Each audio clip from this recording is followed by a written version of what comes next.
Beneath the ancient oaks, where the roots run deep, the faithful gather in the sacred grove. Their prayers rise in the holy breeze, in unison with the earth, the sea, and the endless sky, walking in the name of Christ and their gods, born from the water and flame, entwined in light. Standing tall against the empire's iron rule, defiant in its love of God and in nature's grace.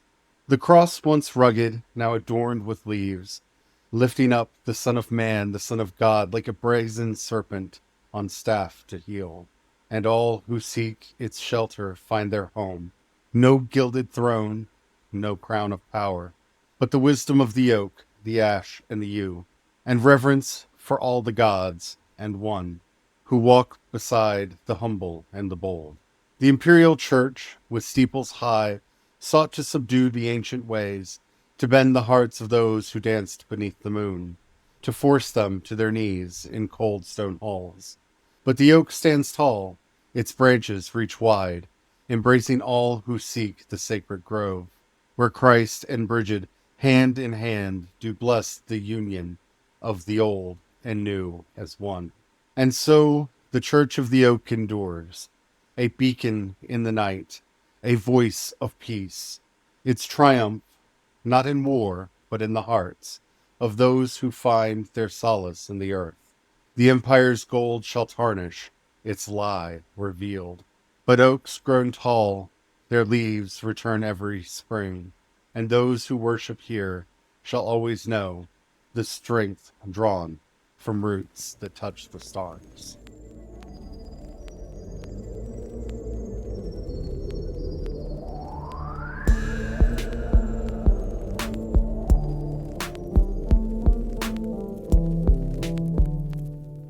Hello, everyone. My name is Charlie. I am a non-binary Christopagan Druid, and I am joined today by my husband, Brian. Hello. Today, we're going to start getting into the good stuff. We haven't been getting into the good stuff, but today we're digging in. We've talked about the Christopagan manifesto that I wrote a while back. If you didn't know, I wrote a second manifesto that you can find over at wisdomscry.com. That is A Dream of an Oak Church. Kildare. That's what we're going to be talking about today. How to spark a Christopagan revival. How we can have a true great awakening, not just to the Spirit of God and Christ, but to the glories of the earth and the natural grace that rises up from her. A revival that connects us with the interdependence and interconnection that we have on all things. If you've been following all of our podcasts, you know that I've talked about this a bit. Did a whole sermon on it over on the Church of the Oak, our other podcast. But we're going to just kind of talk about this today. What and why and how. It's been a long time coming. We started working on the idea for what would become our Grove work. Oh, wow. Quarter century ago, 25 years ago, we really started this work in earnest. Back then, I would say we knew there was a problem. We knew there was a disconnected, shattered existence. So much of life was siloed. You'd have your church, you'd have your work, you'd have home, maybe some hobbies at home, but each one was its own separate silo. It's like it's entirely separate lives. And life is supposed to be interconnected. It's supposed to be interwoven. It's not supposed to be these separate existences. And it was so tiresome to live like that. They're distinct, yet they are integrated. It was trying to understand. We could see the problem, and we noticed we were able, as we dug into the problem, to see more of the problem over the last several decades. But the solution was tricky, and I don't like the word solution. I like the word path. The path out. Okay. Yeah, because it's not like it's us. It would be anyhow. It's not the solution. Because a lot of but it is people a found path their out. solution, and that was atheism. Yeah, that's true. Because we They were, just said, forget this, and threw their heads up and walked away. and that's completely understandable. Oh, yeah. We were Thanks. both tempted by that path. The cognitive dissonance was too much. I would read the Bible, because I grew up, like I've said many times before, where that was something that was really done in our house. We would do Bible studies. I was one of those kids that was reading their Bible regularly and studying and studying. And what I was seeing Jesus say, and what I was hearing the pastor say, didn't jive. When I would question them, I would be told things like, oh, you're just too young to get it. Or that's not really what Jesus meant. Really? I think it's easier for a camel to go through an eye of a needle than it is for a rich man to go into heaven. It's fairly easy to understand. Yeah. I think that's fairly straightforward. The only people that are going to go into heaven and be called good and faithful servants are those that are helping the poor, the sick, the hungry, and the rest. I think this is fairly easy and obvious to understand. Yeah. It's like going, when I'm the new guy in a new place, I think it's terrible when people treat me like the new guy in a new place and treat me weird and foreign and other. Mm-hmm. I didn't like that. Then seeing them go, yeah, but you got to treat the foreigner like that. The foreigner, the stranger has to be treated like that. But that's the opposite of what we're told we're supposed to treat the stranger. And we're also, I didn't like getting it to myself. If I'm supposed to do to others how I want to be treated, and I didn't like when I was treated like that, why would I do that to others? Like it was a dissonance in myself. Through all of this work, I had a moment the other day, about 2 months ago, where we had already kind of planned what we were going to be doing and how we were going to tackle this aspect of the meaning crisis, at least that we had been grappling with for all this time. I was doing the essays I was writing about Bridget, and I got to writing about St. Bridget and the Church of Kildare. Kildare literally means oak church. That image just locked in my brain. It just fused in to everything that I was thinking about, and I couldn't let it go. I just couldn't let it go. In the essay, I don't believe that we're starting the Oak Church. I don't believe that we are the Oak Church. I believe we're part of the Oak Church. I see the Church of the Oak as a movement, this kind of nature-based Christianity that is connecting back to its Christopagan roots, that's connecting back to its Pelagian roots, all the things that I had brought up in a Christopagan manifesto that are connecting to that moving forward. I don't think any one denomination should own Kildare, the Church of the Oak, that idea itself, because that comes out of our sweet sister Bridget and the work that we do with her, at least that I do with her. But it is so strong of an image for me. The idea that we are struggling against the Imperial Church, which we've talked about so much. And that really is what it is. It's this devil's bargain that the religious leaders made with the people in power and the people with money to entrench their own wealth and power that has really caused most of the problems that we're currently dealing with in Christianity today.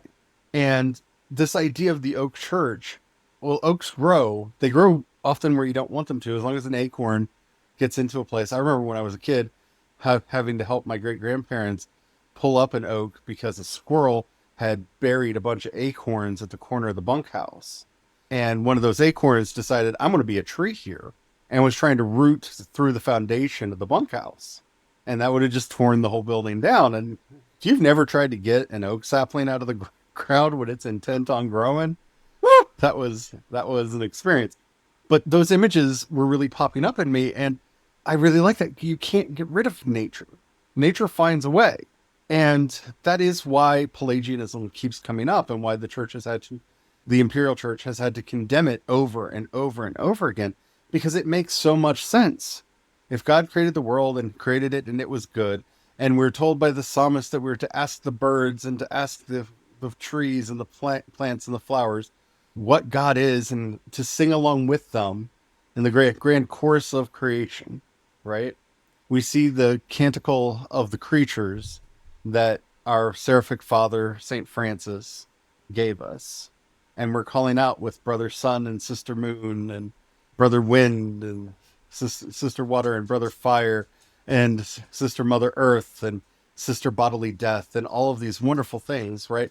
We're connecting to all of that. That is so pagan. And that's what got us to Christopaganism in the first place, because we were very devoted to St. Francis and that very natural earth-related spirituality. And as we began practicing more Irish and vaguely Celtic, but primarily Irish Christianity, we were connecting more and more and more with those roots. And that's what the Church of the Oak is. It's a circular organization. It's not about us being in power or this person being in authority or bowing down to this or that. Oaks bow to no one, but they govern their communities. Their roots get into that mycelial network down in the ground, and they work together. They don't dominate.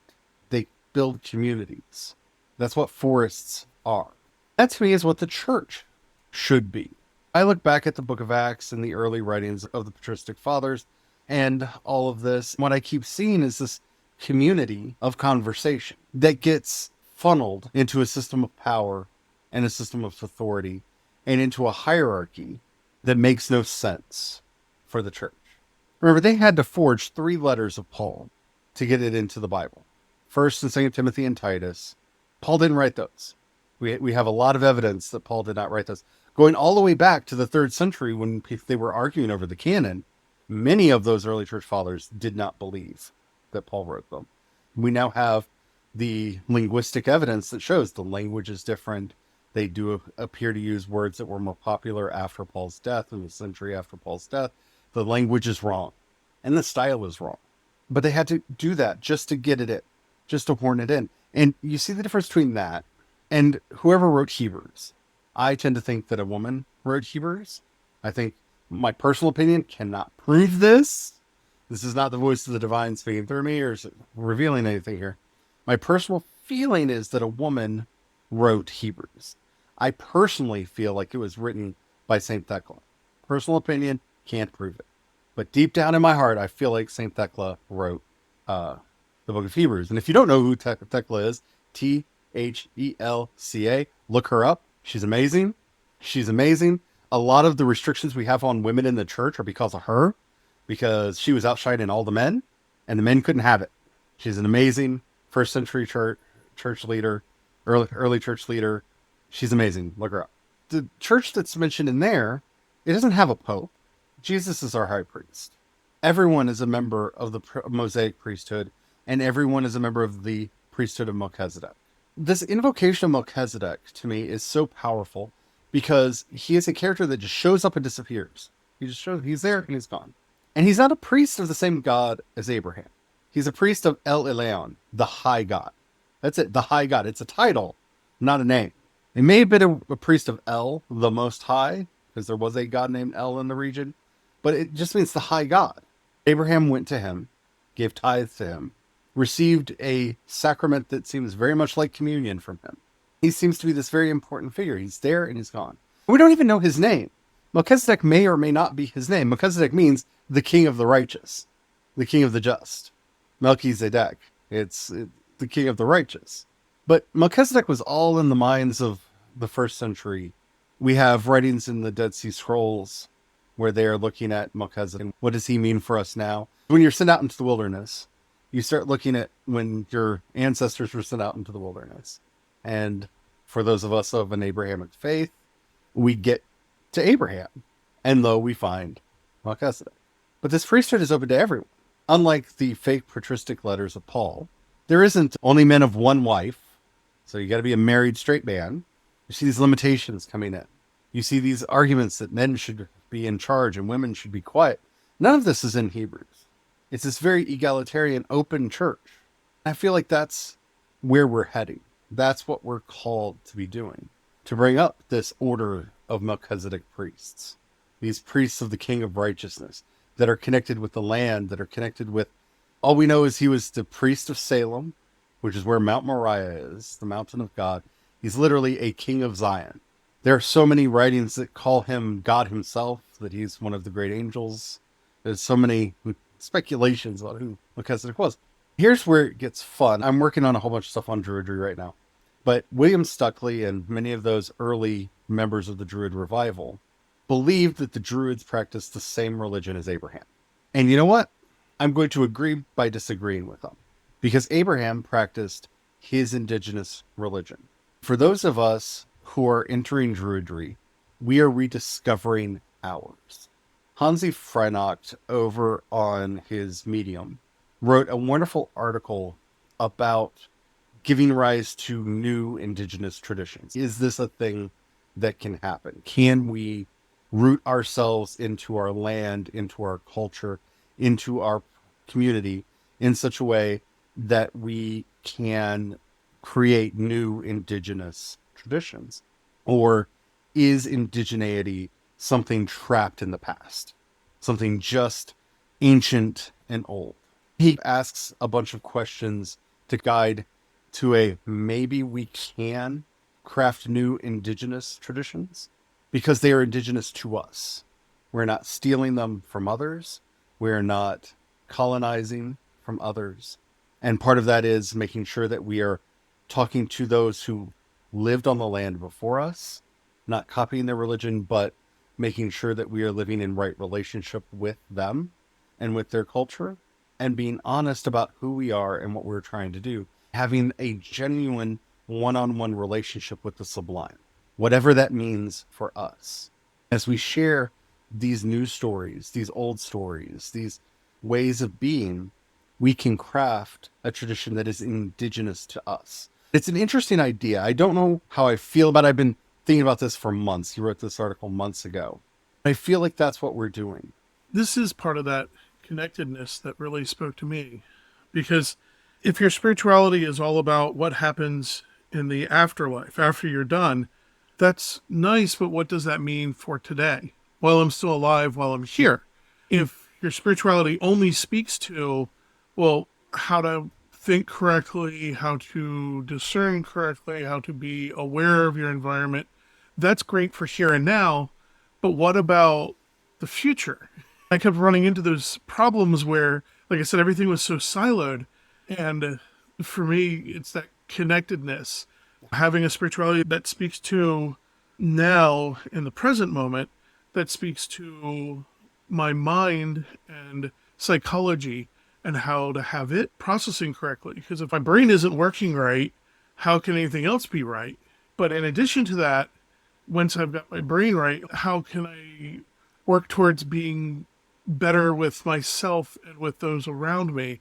And then after that, how can I be better with the community and connected into the land and the, like you said, the indigenous aspect of that, the community, the land, the area, the region that I'm in, and what is natural and appropriate. I feel weird using those words because it's not exactly those words, but along that line. We don't have a language. We don't have a language for it.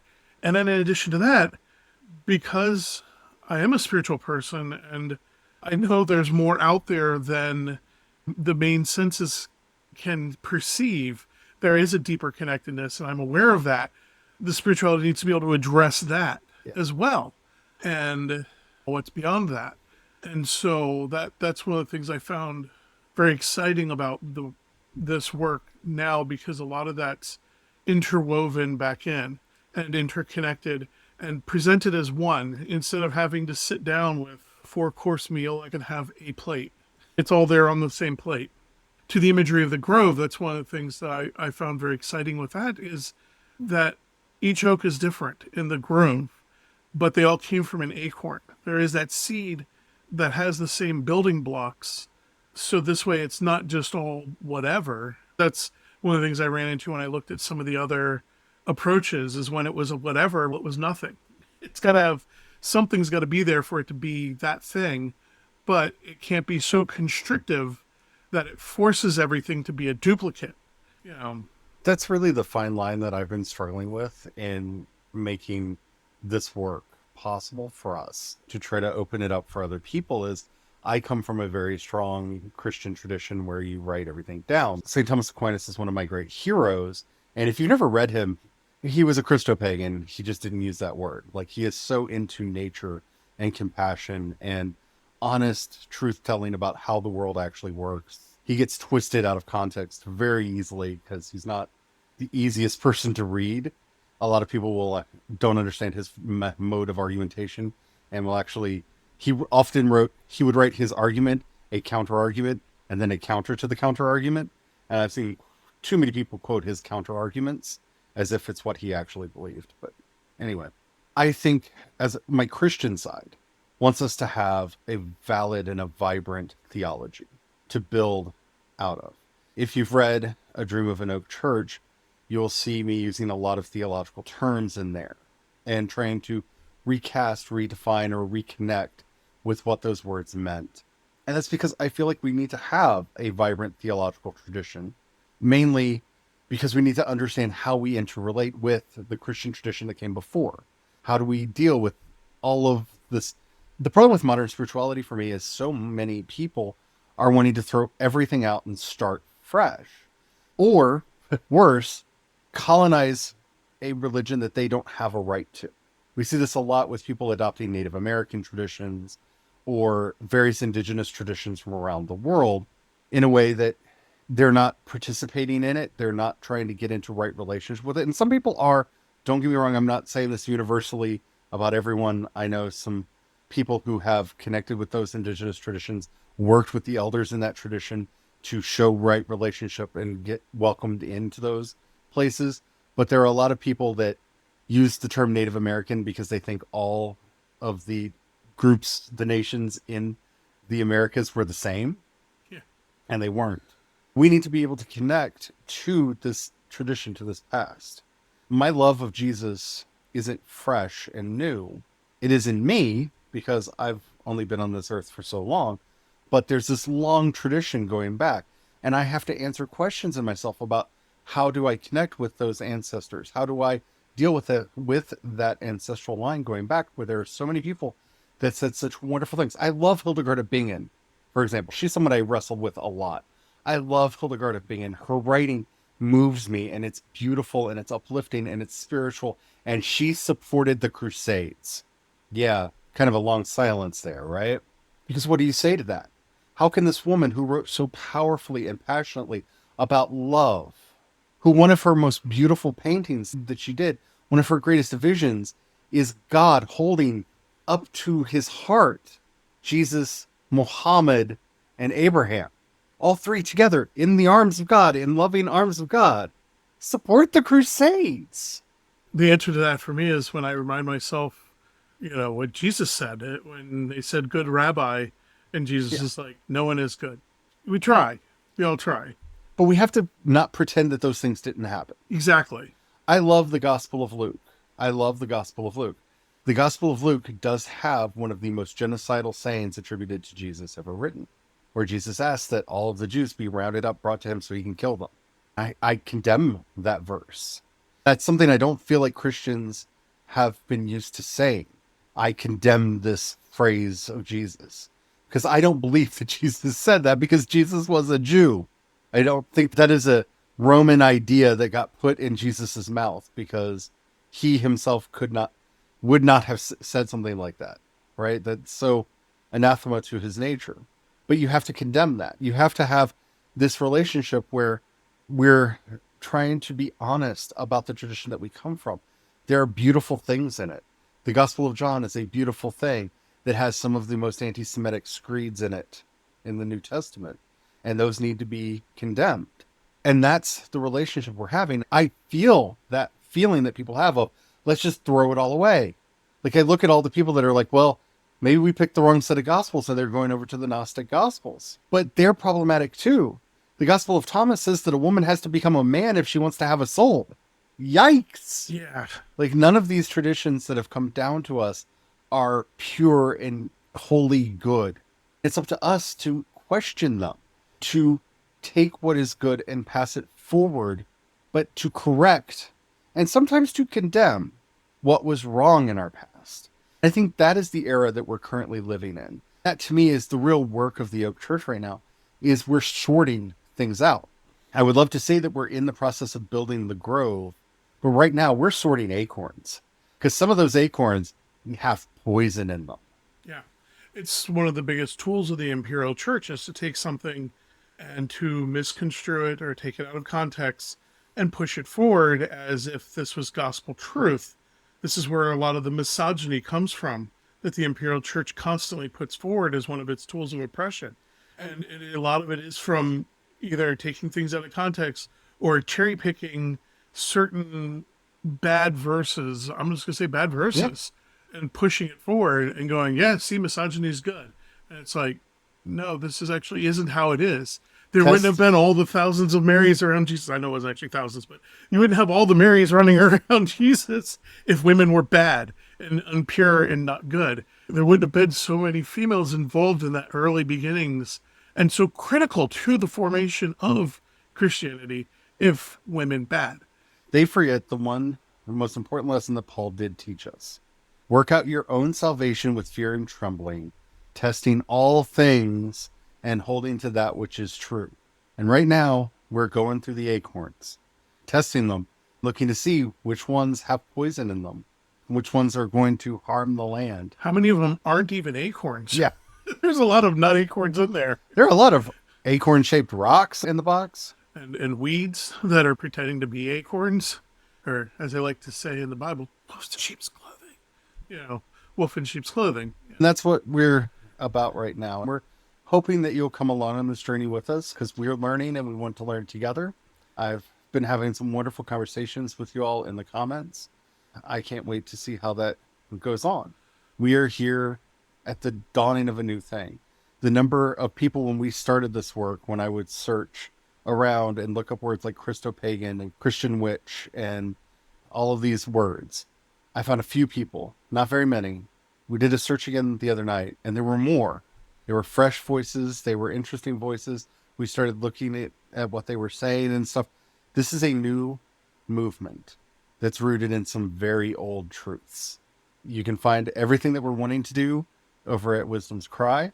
I linked it right from the homepage. You can see the Christopagan Manifesto. You can see the Dream of the Oak Church there. You can even see our original Seraphic Manifesto from 2004. When we first started stretching towards these ideas, because I really want to be honest about our own path here and how we got to where we are. And that's what we're going to be talking about for the rest of the month. We're going to be digging through A Dream of an Oak Church, talking about all the different aspects of it. And these aren't proclamations from on high. These are all conversation starters as we're making something new and fresh and vibrant. I hope this has meant something to you. I hope this episode has moved you in some way. If it has, please give us a like and a comment wherever you're listening to us. It really does help us out a lot. Those comments, if you're not on Spotify or YouTube, we can't see them. If you have a question or a comment that you want us to see, and you're not on either of those platforms, head over to creationspast.com and click chat. And there you can go into the chat and you can leave us a comment there and start a conversation with us there. We get notifications about that. You can go over to Spotify or YouTube if you want, but those are the three places we can see comments from. I know a lot of podcast engines and podcast apps are starting to add in the ability to comment, but they're not telling creators about them, and they don't have a good notification system, and we can only log into so many sites in a day to make sure that we're keeping up with the conversation. So we're trying to keep it to those three places. While you're over at creationspast.com, if you have a few dollars that you can help us out with, you can either join the memberships over there, or you can support me over on Patreon or Ko-fi. I am C.E. Dorset on both. CEDORSETT. As I like to say, you are not giving to the Lord. You're helping us to keep the lights on, food on our table, and a roof over our heads. And if you don't have any money to give right now, and trust me, I understand that, share this with your friends and other people that you think might get something out of the work that we're doing. Getting the word out really helps us out a lot because we want to see this work grow. This is not about the money. We just want to be doing this full time, and we're only going to be able to do that if we can support ourselves through that. Alrighty? Thank you so much for listening. And as always, may the truth and the power of the one life come into your soul and help you to till fertile soil in which to grow. Amen. Amen.